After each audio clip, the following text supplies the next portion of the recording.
നിലവിൽ വളരെ അനുകൂല സാഹചര്യമാണ്. കാരണം എന്താണെന്ന് ചോദിച്ചാൽ ഈ 5 വർഷക്കാലം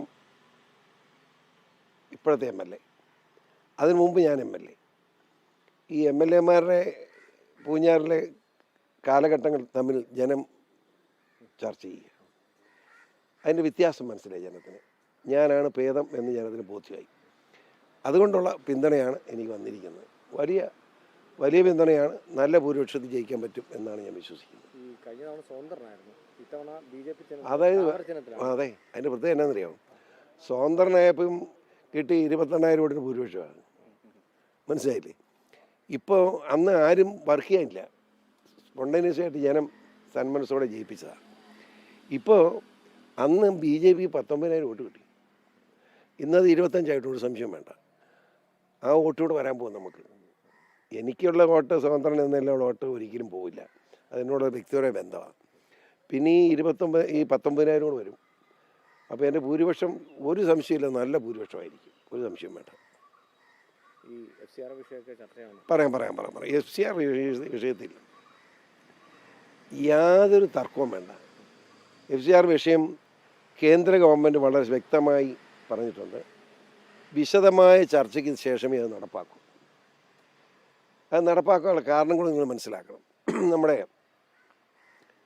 ഇവിടെ ഉണ്ടല്ലോ, നമ്മുടെ ഏറ്റവും കൂടുതൽ ആഭ്യന്തര കലാപം എന്നാണ് നമ്മുടെ സംസ്ഥാനം മണിപ്പൂർ 38% ക്രിസ്ത്യാനിയുള്ള സ്ഥലമാണ്, ഏറ്റവും തീവ്ര ക്രിസ്ത്യാനിയുള്ള സ്ഥലമാണ്. അവിടെ പരസ്പരം ക്രിസ്ത്യാനി നമ്മൾ വെട്ടായി.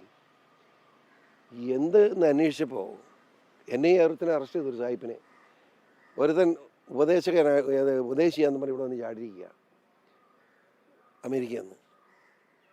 അവനെ അറസ്റ്റ് ചെയ്ത് കഴിഞ്ഞപ്പോഴേ മനസ്സിലായി. അറസ്റ്റ് ചെയ്യാൻ കാരണം അവൻ്റെ പേരിൽ ഈ വിദേശ പണം വന്നു. അതായത് ഇപ്പോൾ ഈ നിയമം വരാൻ കാരണം, FCR നിയമം വരാൻ കാരണം ഇവനാ. നോക്കിയപ്പോൾ കോടാനുകോടി രൂപ ഇവൻ്റെ പേരിൽ വന്നിരിക്കുക. ഇവൻ അവിടെ പോയി തോമസിന് 1 കോടി കൊടുക്കും വഴക്കുണ്ടാക്കാൻ. തോമസിനോട് പറയുന്നത് ജേക്കബിനെ കൊല്ലാനാണ്. അതായത് ജേക്കബിനോട് അവനെ കൊല്ലാൻ ജേക്കബിനും കാശ് കൊടുക്കും. അപ്പോൾ മണിപ്പൂർ കലാപത്തിന് കാരണം ഈ സാഹിബിൻ്റെ വിദേശ ഫണ്ട് വന്നതാണ്. അപ്പം ഈ വിദേശ ഫണ്ട് എന്തിനുപയോഗിക്കുന്നു എന്ന് അറിയാതിരിക്കാൻ പറ്റാതായി. അതുകൊണ്ടാണ് കേന്ദ്ര ഗവൺമെൻറ് ഇങ്ങനെ ഒരു നിയമം കൊണ്ടുവന്നത്. ആ നിയമം വന്നു കഴിയുമ്പോൾ അത് സഭയ്ക്ക് വിരുദ്ധമാണെന്ന് ഇവിടെ നമ്മുടെ പിതാക്കന്മാർക്ക് പലർക്കും അഭിപ്രായമുണ്ട്. ആ അഭിപ്രായം ഉണ്ടെങ്കിൽ അത് ചർച്ച ചെയ്യാൻ തയ്യാറാണെന്ന് BJP നേതൃത്വം പറഞ്ഞപ്പോൾ അതിന് തയ്യാറാകണം. അതിന് പകരം പരസ്യമായി പ്രതികരണം നടത്തുക എന്ന് പറഞ്ഞാൽ അത് രാഷ്ട്രീയമാണ്. കഴിഞ്ഞ ദിവസം ഞാൻ തന്നെ ഇടപെടേണ്ടി വന്നു. തൃശ്ശൂർ പിതാവ് വളരെ മോശമായി ഈ നിയമത്തെ പറ്റി സംസാരിച്ചു. അപ്പോൾ അത് ഞാൻ കേട്ടു. പത്രക്കാരോട് ഞാൻ പറഞ്ഞു, പിതാവിനെ പറ്റി ഞാനും പിതാവിനെ പറ്റി മോശമായിട്ട് വർത്തമാനം പറയുന്നത്. കാരണം മോശമായിട്ട് പെരുമാറിയാൽ മോശമായിട്ട് പെരുമാറുമെന്ന് അറിയണ്ടേ, അതുകൊണ്ട് പറഞ്ഞതാണ്. പക്ഷേ ഞാനത് ദുഃഖിതനാണ്. ഒരിക്കലും ഒരു പിതാവിനെ പറ്റി വർത്തമാനം പറയുമ്പോൾ സ്വല്പം ശ്രദ്ധിക്കണം. ഞാൻ കൊളോക്കൽ ലാംഗ്വേജ് ഉപയോഗിച്ചു, മനസ്സിലായില്ല. അതല്ല ഈ പിതാവിനോടുള്ള അരിശം കൊണ്ടല്ല, എൻ്റെ ലാംഗ്വേജ് അല്പം അത് പാടില്ലായിരുന്നു ഇപ്പോൾ എനിക്ക് തോന്നുന്നു. അതിൻ്റെ പേരിൽ ആരും വിഷമിക്കേണ്ട. ഞാനിങ്ങനെ ഒരു കൊളോക്കൽ ലാംഗ്വേജ് ഉപയോഗിച്ചാണ്, അല്ലാതെ പിതാക്കന്മാരെ എല്ലാം അപമാനിച്ചു വിടണമെന്നുള്ള ആഗ്രഹമൊന്നും എനിക്കില്ല. ഞാൻ നല്ല ഒന്നാമത്തെ കത്തോലിക്കണം, മനസ്സിലായില്ല, അല്ലാതെ വെറുതെ നടക്കുന്നൊന്നുമില്ല. ദൈവത്തിൽ വിശ്വസിക്കുന്നവനാണ്. ഞായറാഴ്ച ദിവസം എന്ത് വില കൊടുത്തും കുർബാന കാണുന്നവനാണ്. അങ്ങനെ നടക്കുന്ന ഞാൻ പിതാക്കന്മാരെ ഒരിക്കലും മോശമാക്കാൻ ഉദ്ദേശിക്കുന്നില്ല.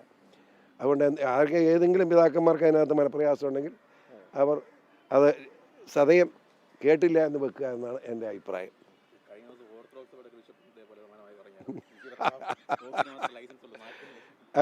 അത് ഓർത്തഡോക്സ് പിതാവല്ലേ, അത് നല്ല പിതാവാണ്. അങ്ങനെ ഒരു സത്യം പറയുന്നതിൻ്റെ കുഴപ്പം എനിക്ക് വിരോധമില്ല. ഇവർക്ക് ഈ ഒരു വിഷയത്തിൽ സഭകളെ വിശ്വാസത്തിലെടുക്കാൻ അവരുടെ ഈ ആശങ്ക പരിഹരിക്കാൻ PC ജോർജൊക്കെ ഇടപെടുമോ? തീർച്ചയായിട്ടും ഇടപെടുന്നു. മാത്രമല്ല, ഈ സഭയ്ക്ക് അതിനകത്ത് എന്തെങ്കിലും നഷ്ടമുണ്ടാവാതെ, ബുദ്ധിമുട്ടുണ്ടാവാതെ എന്ത് നടപടി സ്വീകരിക്കുക എന്നുള്ള കാര്യം നമ്മുടെ BJPയുടെ നേതൃത്വവുമായും പ്രധാനമന്ത്രിയായും ചർച്ച ചെയ്യും. ഞാൻ തന്നെ ഇടപെടും, ഒരു സംശയമില്ല. ഈ മണിപ്പൂർ സംഭവമാണ്. മണിപ്പൂർ കലാപം ഉണ്ടാക്കിയത് ക്രിസ്ത്യാനിയുടെ പേരിലാണ് ഉണ്ടാക്കിയ കലാപം എന്ന് ഓർക്കണം. ഇവന് ഈ വിദേശ ഫണ്ടുണ്ടെന്ന് ക്രിസ്ത്യാനിയുടെ പേരും പറഞ്ഞ് രാജ്യം നശിക്കാൻ ഇന്ത്യ വിരുദ്ധ പ്രചരണമല്ലേ അവൻ നടത്തിയത്. അവനെ ജയിലിൽ കിടപ്പുണ്ടല്ലോ ഇപ്പോൾ, മനസ്സിലായില്ലേ? അത് നമുക്ക് ആ ഒരു സാഹചര്യം ഇനി ഉണ്ടാകാൻ പാടില്ല. ഇപ്പോൾ പള്ളിക്ക് കാശ് വന്ന ഉടനെ പള്ളി സമരം ഉണ്ടാക്കാനൊന്നും ഇറങ്ങുന്നില്ല. അതുകൊണ്ട് ആ പേടിക്ക് കാര്യമില്ല. ഇത് ഏതെങ്കിലും തരത്തിൽ ഇപ്പോൾ പാലാ, പൂഞ്ഞാറ് പോലെയുള്ള മണ്ഡലങ്ങളിൽ, ഇപ്പോൾ കാഞ്ഞിരപ്പള്ളി, ഇവിടെയൊക്കെ ചർച്ചയാകുന്നുണ്ടോ ഈ വിഷയം താഴെത്തട്ടിൽ? ഇല്ലെന്ന് എന്നാ വെച്ചാൽ ചർച്ചയ്ക്ക് പ്രസക്തിയില്ലെന്ന് അവർക്ക് തന്നെ അറിയാം. അതായത് ഇത് ചർച്ചയാക്കാൻ UDF LDF കക്ഷികൾ ശ്രമിക്കുന്നുണ്ട്. കാരണം അവന്മാർക്ക് വേറെ നിലനിൽപ്പില്ല. LDF എന്ന് പറഞ്ഞാൽ അമ്പലം തകർത്ത് അയ്യപ്പനെയും കൊന്ന് ശരിപ്പെടുത്തി നടക്കുക.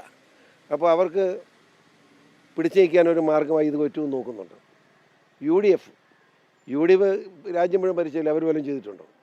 അവർ ഇത് വാർത്തയാക്കാൻ ശ്രമിക്കും. അതിൻ്റെ ശ്രമമായിട്ട് പത്രത്തിലുള്ള പ്രസ്താവനകൾ ഒക്കെ വരാം. അതൊന്നും മൈൻഡ് ചെയ്യാൻ പോകണ്ട.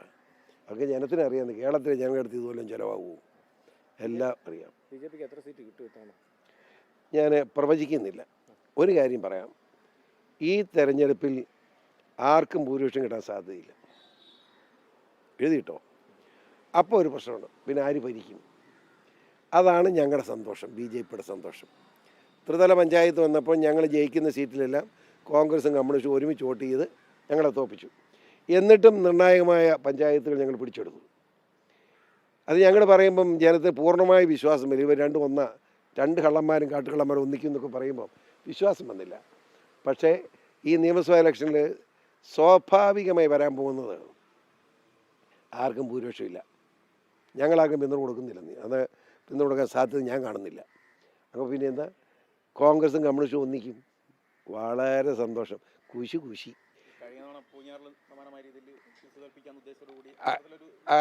ഇവിടെ വേറെ കുഴപ്പമുണ്ട്. ഇവിടെ രണ്ടുപേരും ജയിക്കുമെന്ന് പറഞ്ഞിരിക്കുക. അതുകൊണ്ട് എന്നാലും ഇവിടെ നടക്കില്ല. ഇവിടെ എല്ലാം ഒന്നിച്ചാലും നമുക്ക് ജയിക്കാൻ പറ്റും, പേടിക്കണ്ട. കഴിഞ്ഞ തവണ അങ്ങനെ ഒന്നിച്ചില്ല, കുറേ കളി നടത്തു എന്നുള്ളത്. അത് സാമുദായികമായ ഇതാണ് ഉണ്ടാക്കിയത്. ഈ BJP നിർണായകമായ സ്വാധീനം ഇപ്പോൾ ഒരു MLA ഇല്ല, നിർണായകമായ MLAമാരുടെ നിയമസഭയിലുണ്ടാവും. കോൺഗ്രസും കമ്മ്യൂണിസ്റ്റും കൂടെ ഒരു ഗവൺമെൻറ് ഉണ്ടാക്കണം. ഇപ്പം നന്നായി. അപ്പം ഞങ്ങൾക്ക് പ്രതിപക്ഷമായിട്ട് ഇരിക്കാമല്ലോ. 2029 വീണ്ടും ഇലക്ഷൻ വരാൻ പോവാണ്. ആ ഇലക്ഷൻ പോകുമ്പോൾ ഞങ്ങൾ പ്രതിപക്ഷത്തിരുന്ന് ഞങ്ങൾ ആരാണ്, എന്താണ് മോദി, എന്താണ് ലോകത്തിന് നെറുകയിലെത്തിക്കുക, ഭാരതത്തിൽ എത്തിച്ച ആ മഹാനായ നേതാവിൻ്റെ പിന്നിൽ അണിനിരക്കേണ്ട ആവശ്യം ഞങ്ങൾ പറഞ്ഞു കൊടുക്കും. സ്വാഭാവികമായി ജനം ഞങ്ങൾക്ക് അനുകൂലമാവും. 2029 ഇലക്ഷനിൽ താമര ചിഹ്നത്തിൽ മത്സരിക്കുന്നയാൾ അവിടെ മുഖ്യമന്ത്രി കസേര കേരള സെക്രട്ടേറിയറ്റിൽ കാണും. സ്വാഭാവികമായിട്ട് കാണുമല്ലോ. കാണാതിരിക്കും ഒരു സാധ്യതയും ഞാൻ കാണുന്നില്ല. അതൊരു മര്യാദയല്ലേ. സാമാന്യമായി പാലായിലെയും പൂഞ്ഞാറിലും മീനിച്ചി താലൂക്കാണ് ഇത്. ഇപ്പോഴല്ലേ ഇത് അങ്ങോട്ട് കാഞ്ഞിരപ്പള്ളിയോട്ട് പോയി. മറ്റേ മീനിച്ചി താലൂക്കാണ്. ഞങ്ങൾ ഞാൻ ഏതായാലും എൻ്റെ മകൻ തല്ലിയിട്ടില്ല, മനസ്സിലായില്ല, തല്ലുകയില്ല. എന്നെ അങ്ങനെ വിമർശിക്കാറുമില്ല. അവൻ ഒരു നല്ല മകനായിട്ട് അവൻ ജീവിക്കുന്നത്. അതുകൊണ്ട് ജനത്തിനറിയാതെ